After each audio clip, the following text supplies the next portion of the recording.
Let me get you to answer a question for us really quick. Thank you so much. What makes you happy? Puppy butts. Puppy what? Puppy butts. What should we put? Just what makes you happy? What makes you happy? Tell me what makes you happy. Tell me what makes you happy, yeah. What if I misspelled hat? What if it said happy? That'd be hilarious. Happiness.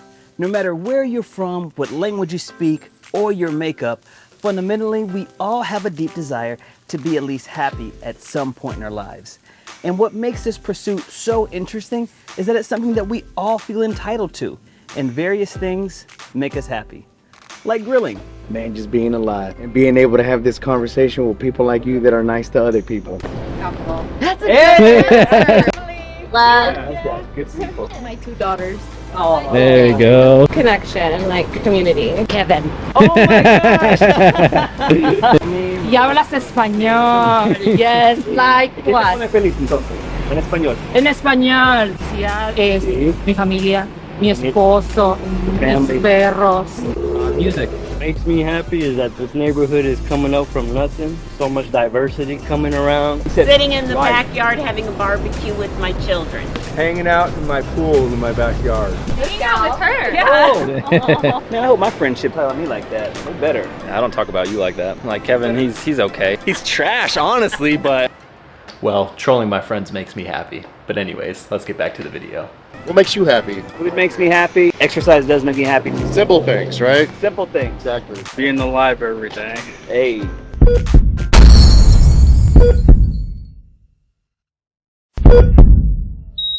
But what do you do when life hits you so hard that it makes happiness nearly impossible? Those events that shape you and rock you to your core and make you wonder if you'll ever be able to smile again. And after doing some research, happiness in America is at an all-time low, and globally, happiness is trending downward as well. In fact, according to a Gallup poll in 2020 in the US, 48% of Americans said they were satisfied or happy. In 2021, that number fell to 41%, and in February of 2022, that number was at 38%. And for the first time since they did polling in 1972, the percentage of people who noted they were not too happy was higher than the percentage of people who said that they were very happy, according to the General Social Survey. To better understand how people can bounce back and take a hold of their happiness, we sat down with 2 individuals who had to do just that. First, there's Dr. Lewis, a licensed therapist and counselor who at a young age had everything she dreamt of: a husband, 3 beautiful children, and was involved in ministry until everything was stripped away almost as fast as she gained it. 2 divorces, a single mother of 3, and bankruptcy. And then Sultan Malik, a popular fitness trainer out of New York that at the age of 19 was incarcerated for 14 years, 7 of those years spent in the box. 23 hours a day lockdown, 1 hour outside of his cell, and just 3 showers a week. How do you smile again? How do you sustain happiness? This is part podcast, part storytelling, part breaking bread. This is At the Table. So for those that are just listening to this, we are sitting down here eating one of my favorite meals, and there is a reason why we're eating this. So today's episode is about sustainable happiness. Whenever we travel, Jesse, we are on the go. Whenever I come back, I found myself making steak and sweet potato and some type of green. Just share a little bit about your individual stories for people that don't know you. Okay, so for all intent and purposes, I had this pretty flawless childhood. 2 amazing parents and a brother, and got to travel the world by way of the military. So I just didn't see that problems belonged to me. And there was a little bit of entitlement, when you are a straight A student and a rule follower. So all the good things that are afforded in life belong to you until it didn't. I got to a place in marriage where I now had to redefine every fabric of my being, because when that relationship failed, and now I'm having to navigate personal financial literacy for the first time, raising children alone, having to navigate bills and structure as an adult that I was never really shown how to do because I'm a kid. You know what I mean? How do I do this? It was devastating. And then of course it was a blow to my self-esteem and my ego. So I had to rebuild everything. Tried love again, that failed again. So now I'm starting to internalize rejection. I'm starting to internalize abandonment and not really knowing how to swim these waters. I felt that everything that I grew up believing wasn't true. Yeah. And now I don't know what is because I didn't have a plan B. Okay, let's pull over.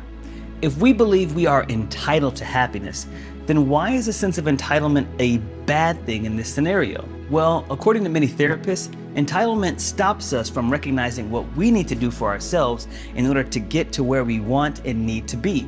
See, life is not fair even when you're a good person. It comes in high waves and low waves, and entitlement tries to dictate those waves. So then when they don't go our way, we are doubly disappointed. But then you gotta wonder, who can control the sea? I would like my boy Sultan to kind of talk a little bit about your story. I'm still embarrassed about it. It doesn't matter how many times I talk to it. The smile, I think, is like a cover-up for it. So I was born in Brooklyn, Bedford-Stuyvesant. I came up in a very rough environment. I suppose it's a typical ghetto scenario throughout the entire country. Broken home, father, mother split. Saw violence at a very, very young age. I mean, it was a rough thing. And it kind of shaped, it shaped my lifestyle. It shaped who, at one point in time, the person I became. I don't quote rappers. I do listen to rap, but I don't quote them. Because in my mind, I was just as big as they were, but just in that time. But there's one thing Jay-Z said. He says, I'm up the corner, around the block, and down the street from where the pimps, prostitutes, and the drug lords meet. That's what I saw. And so that's what I became. You know, I looked at the drugs and the violence as a claim to fame. And I got involved with some heavy stuff, a lot of which I can't mention. But it led me to a potential prison sentence of 33 1/3 years of life. Everyone that was involved with me, I basically took the plea for them, you know, because I wasn't going to tell on someone who I thought was, you know, my comrade or my partner, my friend. I remember my mother, when they finally captured me, I was on a run probably for about a year or some change. She told me, she said, listen, man, they telling on you, tell on them. I said, I can't do that. You know, it's just not who I am. So I ended up taking the plea bargain. I believe I'm the last in the state of New York that got what's called on the books a known and unknown charge, which means I was getting railroaded by my attorney who made her name off of my case, to where I couldn't really defend myself because I had a high profile case, so they put me in what's called admin SAG as soon as I was captured, which is 23 hours in a cell, 1 hour recreation. And yeah, I went through some stuff. I was tortured. First time I actually experienced racism, you know, because outside in, you know, New York, you don't see it because it's, you know, they don't run up on you and say, hey, nigga, stuff like that. And there, you know, it was a different scenario. And so I was still selling drugs and still into that criminal thing, that lifestyle. But once I encountered that, it triggered something in me. Like yeah, I wasn't into all the pro-black stuff. I was, you know, like any other young, black, uneducated, at least academically uneducated black or colored kid. I just wanted money. I wanted a pair of Jordans. Like, just looking at both of you as you tell your stories, that it takes something out of you. Both, just your reaction when I asked that question, it's almost like you're reliving that, and that pain is still very much so there. But you're not bound by it, though, right? Not because, well, it's not pain. Go ahead. It's not pain. What is it? It's embarrassment for me. Like, there's no part of my body I don't have scars, bullet holes, and bullets in. Like, you know, the pain, it's the embarrassment. You know what I mean? What could have been, you know, had circumstances been different. You know what I mean? I don't go back in time and, like, relive those things and sit in a kind of, like, depressive state. And just even saying the word like depression to me, you know, like a sign of weakness, is something that I believe that's just ingrained, you know, from my dad, my uncles. I don't know, it may also be cultural, you know, with black men. This hyper ego from everything that we went through. Just like, hey, look, man, I'm not depressed. You know what I mean? Hey, you know, it's almost like saying I'm a coward. Like, okay, I don't want to fly on an airplane, but I'm gonna fly. Yeah, I'm gonna step in my business. You're gonna call my bluff. Yeah, I'm gonna do it. You know, call it. You know, But I believe that that's the case for me. I just keep going. So Sultan may be onto unlocking a major key of happiness when he says you just have to keep going and not focus so much on chasing happiness. Anna Rowley, a consulting psychologist for business execs and entrepreneurs, encourages her clients to focus on cultivating resilience, not pursuing happiness. Why? We can't always be happy. It's fleeting. Happiness is flanked on both sides by challenges and sometimes pain, which is why happiness often feels like a relief, a breath of fresh air. So if we focus on being emotionally tough and strong, then when those challenging moments occur, you can find the will to keep going, just like Sultan said, instead of getting depressed. And that can lead to more sustained happiness. We often hear you got to look at who the common denominator is and all of the struggles that you experience, right? And in my tenure as a second grade teacher, you have some kids that, they've always been the problem kid. So it's like, it's you, buddy, it's you, right? I internalized that because I am the common denominator in all my failed relationships. And for someone who came from success on both sides of your family, and I'm the only divorcee, and twice, you see what I'm saying? It's embarrassing to have these strengths, perceived wins, and then walk into a first date and not want to talk about 2 failed marriages because now I'm the common denominator. It's not necessarily the pain associated with what happened to me. It's the embarrassment of having to admit again that I failed in an area where it seems like other people that did less are thriving. It's hard to stomach. It's hard to hear everybody else's kind of stories and knowing I never even did that to someone and I was rejected. Yeah. I was honorable and I was disowned. I was dethroned and all I did was complain about something that anybody would complain about. But I've never assaulted you. I've never insulted. You know what I mean? All these other things. And this happened to me 2 times. So I'm the common denominator. I'm embarrassed by that. I think what needs to happen to a degree is let's normalize the experience that things will happen, good and bad, not good or bad. Yeah. When we're living in the good or bad, then when bad happens, we start trying to blame, okay, define, understand, and some things it is what it is. You know what I mean? It is what it. There are some things that weren't my fault, but I had to deal with it. And the fact that I dealt with it, that's what I really need to hone my thinking in. So now moving forward, hey, this might happen again. I'm willing to take the risk, even if it falls apart. Guess why? Because I've already proven to myself that I can get over it. And on that note, I'm actually going to go drive to talk to my pastor right now to ask his point of view on the subject. So let's go see what he has to say. My grandfather used to say that you have to be responsible for failure if you're going to be responsible for success.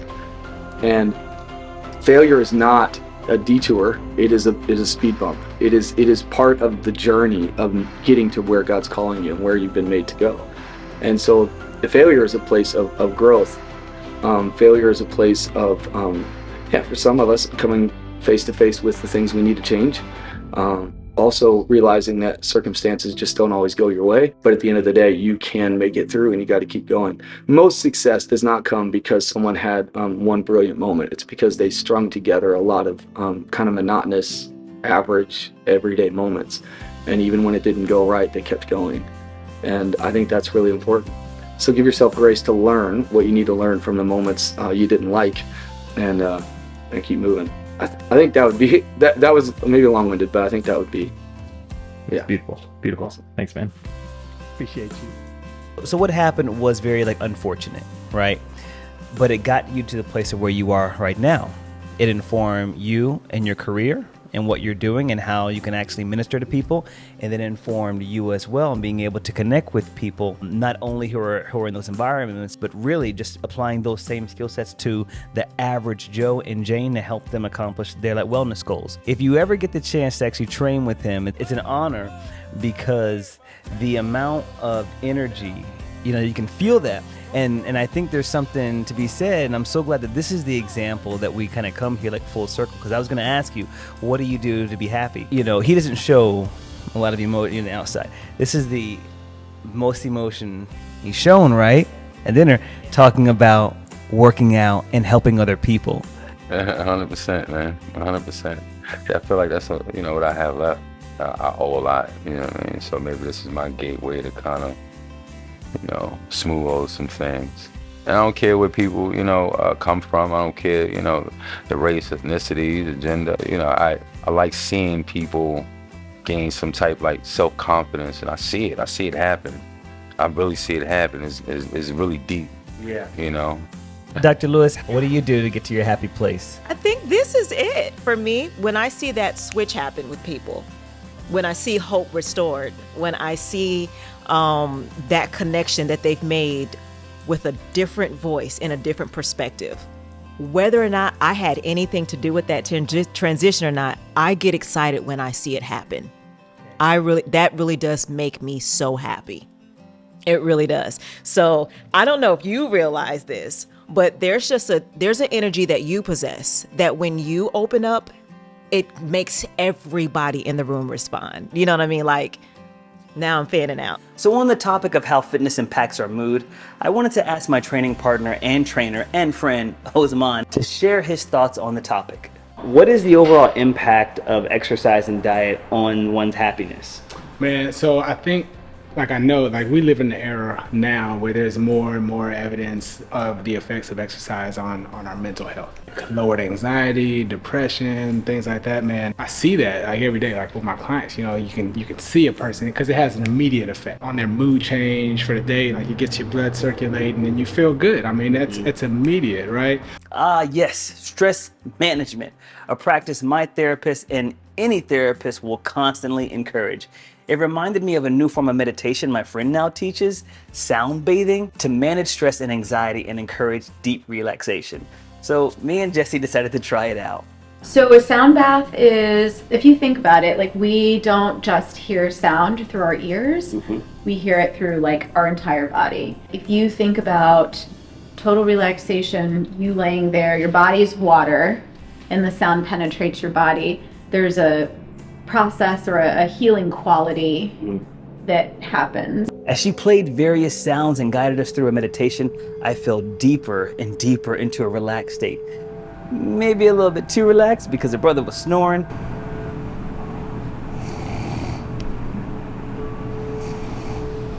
But it definitely worked. It's estimated that about 40% of our happiness is influenced by our genes. That means 60% of our individual happiness comes from lifestyle and environmental factors. How we grew up, what we experience, where we work, who we love, who our friends are, what we allow into our space. So even though happiness may come a bit easier to some, according to research, cultivating happiness is a lifelong endeavor, and we have a choice to sustain that happiness. Thank you all so much for joining us today. This has been a great conversation. Thank you for your vulnerability. Opening up and showing behind the curtain, that's where I feel like we're most human, and then showing us that it is possible to have sustainable happiness. So to happiness. Yeah, to happiness. Cheers, y'all. Cheers, y'all. Okay, so we hope you're just as encouraged as we are in understanding that cultivating happiness in our lives is achievable and encouraged if we just focus on the right things and have a healthful perspective. So here are some key takeaways. Number one, it all starts with food and making healthful choices.